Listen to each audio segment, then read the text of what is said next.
Баршаңызға қайырлы күн. Сіздермен Әсем. Барша мұсылман қауымын Құрбан айт мерекесімен құттықтаймын. Шалған құрбандарыңыз қабыл болсын. Ал мен бүгін сіздерге қазақтың ұлттық наны жеті шелпекті пісірем. Шелпегімізге керекті заттар: сүт, айран, сода, тұз және ұн қажет. Ыдысымызға айранды құямыз, оның үстіне ас содасын саламыз және тұзымызды саламыз және сүтімізді құйып, барлығын жақсылап араластырамыз. Ұнымызды саламыз. Ұнымызды жақсылап араластырып, шетінен ұн қоса отыра жұмсақ қамыр илейміз. Қамырымызды бірнеше рет илеп алдық.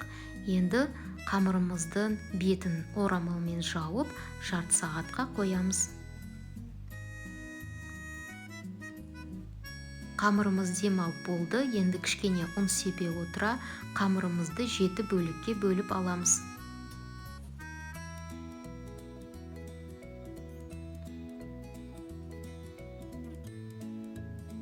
Жеті бөлікке бөлген қамырларымыздың шет-шетін жинап, дөңгелетіп аламыз. Осылай дөңгелетіп алғаннан кейін қамырымыздың бір-бірден жаямыз. Қамырымыз жұқа да емес, қалың да емес, орташа болу қажет. Осылай қамырларымыздың барлығын жайып аламыз.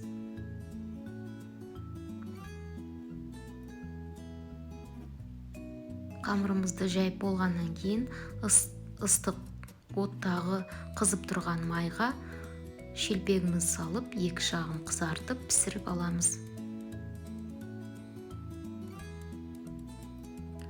Қызып тұрған отта шелпегіміздің екі жағы тез қызарып піседі.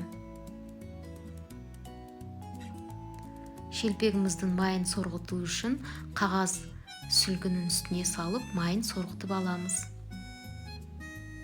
Екінші шелпегіміз пісірдік. Осылай екінші жағын қызартып, төңкереміз. Осылай шелпектердің барлығын пісіріп аламыз. Шелпектеріміздің барлығы пісті. Осы рецептпен дайындалған шелпек өте дәмді, нәзік, үлпілдек болып келеді. Сіздер де осындай шелпек пісіріңіздер.